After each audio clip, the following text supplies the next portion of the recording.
साथियों, आप सभी का विजय यहाँ पर प्लेटफॉर्म पर स्वागत है। इस वीडियो में हम लोग 11 नवंबर 2020 के डेली करंट अफेयर की चर्चा करेंगे। तो चर्चा को प्रारंभ करते हैं। सबसे पहले हम लोग बात करेंगे ओपेक प्लस के बारे में। तो ये जो ओपेक प्लस वाला जो टॉपिक है, यह आपके मुख्य परीक्षा के जीएस के प्रश्न पत्र नंबर 2 के तहत जो टॉपिक दिया गया है, महत्वपूर्ण अंतर्राष्ट्रीय संस्थान और संस्थाएँ और मंच, उनकी संरचना और अधिदेश, इसके अंतर्गत कवर हो जाएगा। अब सबसे पहले संदर्भ की बात कर लेते हैं कि इसका कॉन्टेक्स्ट क्या है। तो कोविड-19 के खिलाफ एक अत्यधिक प्रभावी फाइजर वैक्सीन, जो कि एक अमेरिकी कंपनी है, इसके द्वारा बनाया गया है कि आने की खबर तथा सऊदी अरब द्वारा बाजार को संतुलित करने हेतु ओपेक प्लस तेल निकासी समझौतों को समायोजित किए जाने के आश्वासन के बाद तेल की कीमतों में उछाल आया है। तो हमारे लिए यह महत्वपूर्ण ओपेक प्लस क्या है और ओपेक जो संगठन है यह क्या है, इनके बारे में जानना महत्वपूर्ण है। तो सबसे पहले हम लोग ओपेक प्लस की बात कर लेते हैं। तो ओपेक प्लस यह कच्चे तेल का उत्पादन करने वाले देशों का एक गठबंधन है। यह गठबंधन जो है वर्ष 2017 से तेल बाजार में की जाने वाली आपूर्ति में सुधार कर रहा है। मतलब यह गठबंधन 2017 से कार्य कर रहा है। ओपेक प्लस देशों में ओपेक के जो सदस्य हैं वो तो है ही हैं, उसके अलावा प्लस में जो अन्य देश शामिल हैं कौन से हैं? अजरबैजान है, Bahrain, Brunei, Kazakhstan, Malaysia, Mexico, Oman, रूस, दक्षिण सूडान और सूडान भी शामिल है। यहाँ याद रखिएगा अमेरिका शामिल नहीं है, जबकि वो भी तेल का उत्पादन करता है। अब ओपेक के बारे में देख लेते हैं। ओपेक का पूरा नाम है organization of the petroleum exporting countries, या हिंदी में कहें तो पेट्रोलियम निर्यातक देशों का संगठन। सबसे पहले इसकी स्थापना की बात करें तो इसकी स्थापना जो है सितंबर 1960 में, कब? सितंबर 1960 में आयोजित बगदाद सम्मेलन, कहाँ पे? इराक के बगदाद शहर में आयोजित बगदाद सम्मेलन में 5 देशों ईरान, इराक, कुवैत, सऊदी अरब, वेनेजुएला द्वारा समझौते पर हस्ताक्षर के साथ इसकी स्थापना की गई थी। और ये जो 5 देश थे जिन्होंने स्थापना की थी या हस्ताक्षर किए थे, ये पांचों देश ओपेक संगठन के संस्थापक सदस्य थे। ओपेक जो है यह एक स्थायी अंतर सरकारी संगठन है और इसका मुख्यालय जो है वो कहाँ पे है? वियना, ऑस्ट्रिया की राजधानी वियना में है। जबकि याद रखिएगा ऑस्ट्रिया जो है, ऑस्ट्रिया ओपेक का सदस्य नहीं है, ठीक है। तो इसकी राजधानी ओपेक के देशों में, ओपेक सदस्य के देशों में नहीं है, बल्कि उससे बाहर जो कि एक ओपेक सदस्य वाला देश नहीं है ऑस्ट्रिया, उसकी राजधानी वियना में है। और इस संगठन के कार्यों के बारे में बात करें कि इसका उद्देश्य क्या है। इस संगठन का उद्देश्य अपने सदस्य देशों के मध्य में पेट्रोलियम नीतियों का समन्वय और एकीकरण करना तथा उपभोक्ता राष्ट्रों के लिए, मतलब जो कंज्यूमर्स हैं या जो आयात करते हैं राष्ट्र, उनके लिए पेट्रोलियम की सफल आर्थिक और नियमित आपूर्ति सुनिश्चित करने हेतु तेल बाजारों का स्थिरीकरण सुनिश्चित करना। इसके अलावा पर्याप्त मात्रा में तेल निर्यात करने वाला तथा संगठन के आदर्शों को साझा करने वाला कोई भी देश जो है वो ओपेक का सदस्य बन सकता है। यहाँ पे थोड़ा सा 2020 में जो भी ओपेक के सदस्य देश हैं उनको एक बार देख लेते हैं।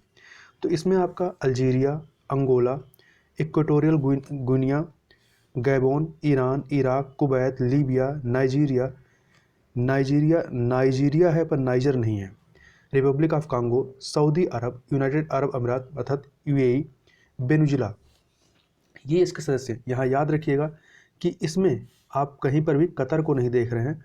तो कतर जो है पहले सदस्य था, अब ये निकल गया है, कतर इसका सदस्य नहीं है।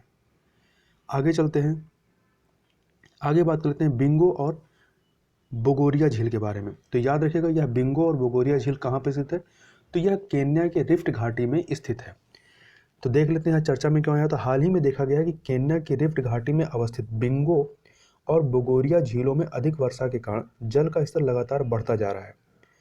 यहाँ पर रिफ्ट घाटी में मानसून के मौसम के दौरान लगभग प्रत्येक वर्ष यह बाढ़ आती है और इन झीलों का जलस्तर बढ़ने से आसपास के घरों, स्कूलों, राष्ट्रीय उद्यानों, वन्यजीवों तथा आजीविका को नुकसान पहुंच रहा है।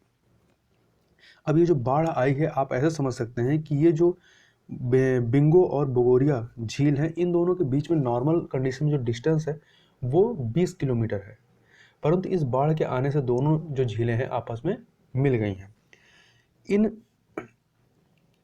ये दोनों झीलें जो हैं स्थानीय नागरिकों के स्थायित्व को बनाए रखने, पर्यटकों को आकर्षित करने और कई वन्यजीव प्रजातियों के लिए निवास स्थान उपलब्ध कराने में महत्वपूर्ण भूमिका निभाती हैं। बिंगो झील नील मगरमच्छों का निवास स्थान भी है, जबकि बोगोरिया झील एक विशेष विश्व धरोहर स्थल है और फ्लेमिंगो सहित सैकड़ों पक्षियों की प्रजाति का निवास स्थान है। केन्या के बारे में कुछ फैक्ट याद रखिएगा। जैसे केन्या की राजधानी क्या है, नैरोबी है, और केन्या से होकर के जो है विषुवत रेखा गुजरती है। कई बार पूछ लेता है कि निम्न में से किन देशों से विषुवत रेखा गुजरती है या नहीं गुजरती है। इसके अलावा यदि इसके पड़ोसी देशों की बात करें, इसकी सीमा किससे लगती है? इसकी सीमा सोमालिया, इथोपिया, दक्षिणी सूडान, युगांडा और तंजानिया से लगती है। और यहीं पर एक झील है विक्टोरिया झील, जिससे होकर के विषुवत रेखा गुजरती है। और विक्टोरिया झील केन्या, युगांडा और तंजानिया के मध्य में स्थित है, जबकि तुर्काना झील केन्या और इथोपिया के मध्य में स्थित है। आगे चलते हैं, आगे बात करते हैं इंडिया मोबाइल कांग्रेस या IMC के बारे में। तो कॉन्टेक्स्ट यह है कि हाल ही में इंडिया मोबाइल कांग्रेस 2020 के चौथे संस्करण के आयोजन की घोषणा की गई है। और इस वर्ष की जो थीम रखी गई वह है समावेशी नवाचार, स्मार्ट, सुरक्षित, टिकाऊ, या इंग्लिश में कहें तो inclusive innovation, smart, secure, sustainable. India mobile Congress को दूरसंचार विभाग, डिपार्टमेंट ऑफ टेलीकम्युनिकेशन और cellular operators association of India COAI द्वारा संयुक्त रूप से आयोजित किया जाता है। अब यह मंच करता क्या है? तो डिजिटल प्रौद्योगिकी के एशिया के सबसे बड़े मंच के तौर पर IMC ने खुद को artificial intelligence, internet of things, data analytics, cloud and computing जैसे प्रमुख विषयों से संबंधित नवीनतम उद्योग प्रौद्योगिकी रुझानों के बारे में चर्चा, विचार और प्रदर्शन करने के लिए उद्योग, सरकार, शिक्षाविद और अन्य पारिस्थितिक तंत्र के लोगों को एक साथ लाने वाले एक प्रमुख मंच के रूप में स्थापित किया गया है। इसको या खुद को स्थापित किया है। आगे चलते हैं, ये जो चित्र देख रहे हैं, दो जानवर हैं, ये क्या हैं? ये मिंक्स हैं। मिंक्स की अलग अलग प्रजातियां हैं, ये दोनों ही मिंक्स है। इनके बारे में हम लोग आगे चर्चा करते हैं। तो मिंक्स जो हैं ये मस्टेलिडे परिवार के धुंधले रंग के मांसाहारी स्तनधारी होते हैं। तो याद रखिएगा, ये स्तनधारी हैं और मांसाहारी होते हैं। इस परिवार में साधारण भाषा में समझिए तो नेवला हम सभी ने देखा होगा। तो नेवला जो होता है, ऊदबिलाव, ओटर्स और गंधबिलाव, फेरेस्ट भी शामिल किए जाते हैं।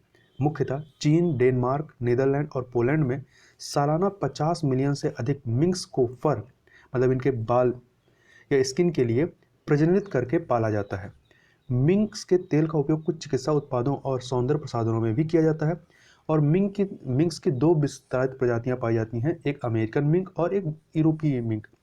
जो यूरोपीय मिंक होता है ये आयुष्मान द्वारा गंभीर रूप से लुप्तप्राय अर्थात इंडेंजर्ड कैटेगरी के रूप में सूचीबद्ध किए गए हैं, क्रिटिकली इंडेंजर्ड में। अब यह चर्चा में क्यों आया? तो चर्चा कारण क्या है? तो चर्चा कारण यह है कि डेनमार्क में मिंक पालन से जुड़े 200 से अधिक व्यक्तियों को सार्स कोरोना वायरस 2, मतलब जो कोरोना वायरस फैला है उसी का एक वेरिएंट से वो संक्रमित पाए गए हैं।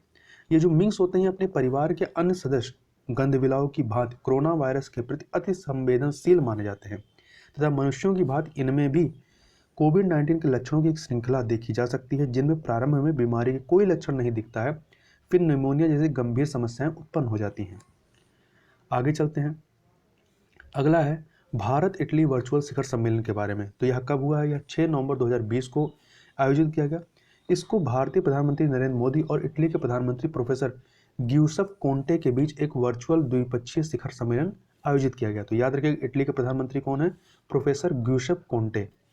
इस शिखर सम्मेलन में दोनों नेताओं के बीच राजनीतिक, आर्थिक, वैज्ञानिक एवं तकनीकी, अंतरिक्ष और रक्षा क्षेत्र में सहयोग बढ़ाने पर भी विस्तार से चर्चा हुई। इसके अलावा भारत ने अंतर्राष्ट्रीय सौर गठबंधन में जरूरी प्रक्रियाओं को पूरा होने के बाद इटली के इसमें शामिल होने के निर्णय का स्वागत किया। तो याद रखिएगा, इटली इसमें शामिल होने वाला नया सदस्य हो जाएगा। तथा दोनों देशों ने ऊर्जा, मत्स्य जहाज निर्माण एवं डिजाइन आदि क्षेत्रों में 15 समझौतों पर हस्ताक्षर किए। कितने समझौतों पर? तो 15 समझौतों पर। इसके अलावा दोनों देशों ने संयुक्त राष्ट्र ढांचे के तहत शांति व्यवस्था की प्रभावशीलता को बढ़ाने के उद्देश्य से रक्षा संबंधों को मजबूत करने पर जोर दिया है।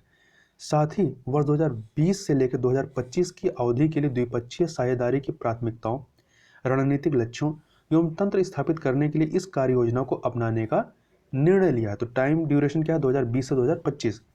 इसके अलावा कुछ फैक्ट और याद रखिएगा कि जो G20 जो देश हैं इनकी अध्यक्षता अगले साल अर्थात जो 2021 में जो इसकी बैठक होगी उसकी अध्यक्षता इटली के द्वारा 2021 में की जाएगी, जबकि उसके एक साल बाद अर्थात 2022 में जो है भारत के द्वारा की जाएगी। 2022 में भारत जो है अपना 75वां स्वतंत्रता दिवस मनाएगा।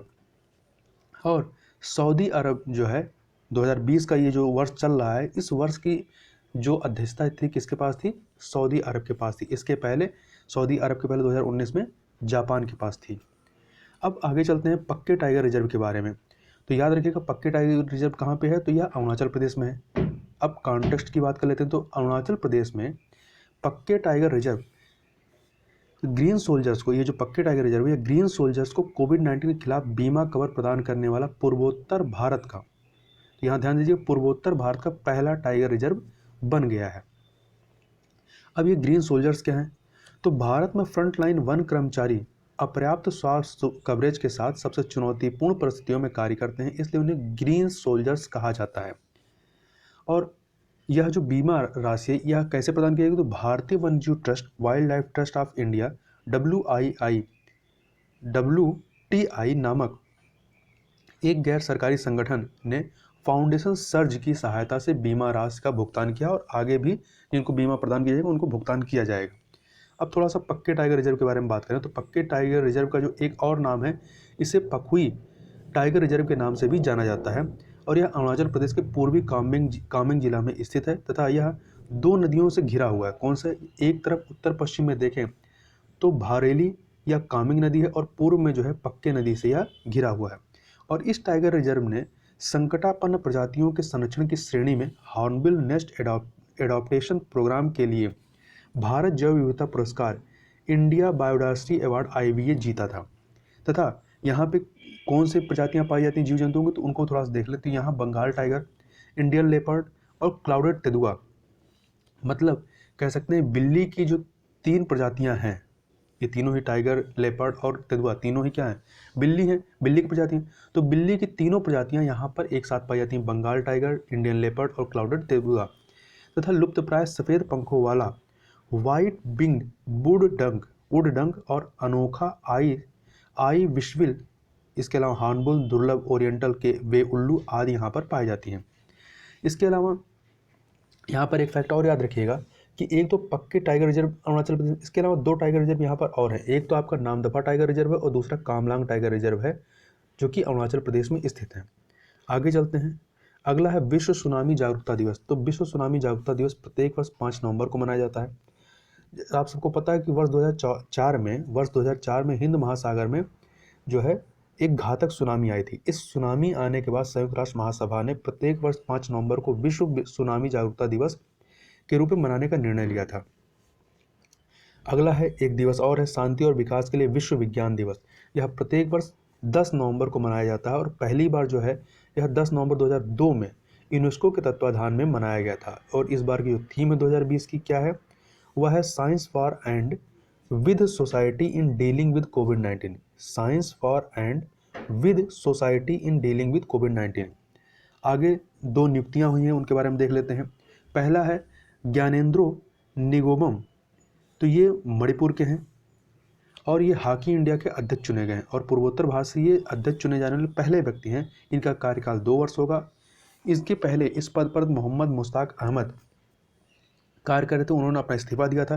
तो इस्तीफे के बाद ये कार्यवाहक अध्यक्ष के रूप में कार्य कर रहे थे और अब इनको अध्यक्ष जो है पूरी तरीके से बना दिया गया है। अगला है यशवर्धन कुमार सिन्हा। तो यशवर्धन कुमार सिन्हा ने मुख्य सूचना आयुक्त CIC के रूप में शपथ ली है। राष्ट्रपति के द्वारा इनको शपथ दिलाई गई है। इन्होंने बिमल जुल्का का स्थान लिया। बिमल जुल्का जिनका कार्यकाल जो है 26 अगस्त 2020 को ही पूरा हो गया था, तब से यह पद जो था खाली था और अब जो है नए मुख्य सूचना आयुक्त यशवर्धन कुमार सिन्हा को चुना गया है।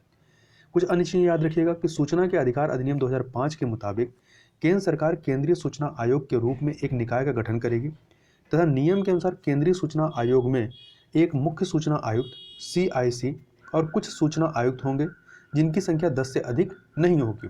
और याद रखिएगा मुख्य सूचना आयुक्त और ये जो अन्य सूचना आयुक्त होते हैं इन सबकी नियुक्ति राष्ट्रपति द्वारा एक समिति की सिफारिश पर की जाती है। इस समिति में कौन कौन शामिल होते हैं? तो इसमें आपका प्रधानमंत्री, लोकसभा में विपक्ष के नेता एवं प्रधानमंत्री द्वारा मनोनीत एक कैबिनेट मंत्री इसमें शामिल होते हैं। इनका कार्यकाल जो है 5 वर्ष या 65 वर्ष की आयु जो भी पहले हो तब तक रहती है। और एक चीज़ और याद रखिए, इनकी पुनर्नियुक्ति की पात्रता नहीं होती, मतलब एक बार नियुक्त हो गए दोबारा से इस पद पर इन्हें नियुक्त नहीं किया जाता है। अगला है भारत और मालदीव के मध्य 4 समझौता ज्ञापनों पर हस्ताक्षर हुआ। तो याद रखिएगा कितने समझौते, 4 समझौते पे, किसके मध्य, भारत और मालदीव के मध्य में। तो इन समझौतों में कुछ चीज़ें जो शामिल उनको देख लेते हैं। इनमें ग्रेटर माले कनेक्टिविटी प्रोजेक्ट के बेहतर कार्यान्वयन के लिए $100 मिलियन का अनुदान के तौर पर तथा $400 मिलियन नई लाइन ऑफ क्रेडिट के वित्तीय पैकेज के जरिए सहायता प्रदान किए जाने संबंधी समझौते शामिल हैं। तथा ग्रेटर माले कनेक्टिविटी प्रोजेक्ट जो है ये मालदीव में अब तक की सबसे बड़ी नागरिक अवसंरचना परियोजना है। दोनों देशों द्वारा सामुदायिक विकास परियोजनाओं के लिए 2 समझौता ज्ञापनों पर हस्ताक्षर किए गए हैं। इसके अलावा खेल और युवा मामलों में सहयोग पर एक समझौता ज्ञापन पर हस्ताक्षर किए गए हैं। मालदीव जो कि आपका हिंद महासागर में अवस्थित एक देश है, द्वीपीय देश है, जिसकी राजधानी माले है। आगे चलते हैं। अगला है 13वें अर्बन मोबिलिटी इंडिया सम्मेलन UMI का उद्घाटन के संबंध में। तो UMI अर्थात अर्बन मोबिलिटी इंडिया और एक्सपो भारत सरकार के आवास और शहरी मामलों के मंत्रालय के तत्वाधान में आयोजित किया जाने वाला एक फ्लैगशिप इवेंट है। UMI अर्बन मोबिलिटी इंडिया यह जो सम्मेलन की शुरुआत भारत सरकार की राष्ट्रीय शहरी परिवहन नीति 2006 NUTP से हुई है। यह जो सम्मेलन या शहरी परिवहन के क्षेत्र में पेशेवरों, विशेषज्ञों, शिक्षा, उद्योग, नागरिक समाज, प्रौद्योगिकी सेवा प्रदाताओं और अन्य हितधारकों के साथ वार्ता करने का एक मंच है। अर्बन मोबिलिटी इंडिया सम्मेलन 2020 की जो थीम है इस बार की वह क्या है, शहरी गतिशीलता के उभरते रुझान। तो ये थीम याद रखिएगा, शहरी गतिशीलता के उभरते रुझान। अगला है केसर के बारे में या सैफरॉन के बारे में। तो केसर का कटोरा जो अभी तक कश्मीर तक ही सीमित था, अब उसका जल्दी भारत के पूर्वोत्तर क्षेत्र तक विस्तार हो सकता है। कैसे? तो केसर के बीज से जो पौधे निकलते हैं उन्हें कश्मीर से सिक्किम ले जाया गया और उन्हें वहाँ रोपा गया। ये पौधे पूर्वोत्तर राज्य के दक्षिण भाग में स्थित यांगयांग में फल फूल रहे हैं। कहाँ पे? सिक्किम के यांगयांग क्षेत्र में। पंपोर जो कि कश्मीर में और यांगयांग सिक्किम में, ये जलवायु और भौगोलिक परिस्थितियों की समानता से यांगयांग में केसर की नमूना खेती, मतलब जो एक पायलट प्रोजेक्ट के तौर पर यहाँ जो खेती की जा रही है, इसकी सफलता को बढ़ावा मिला है।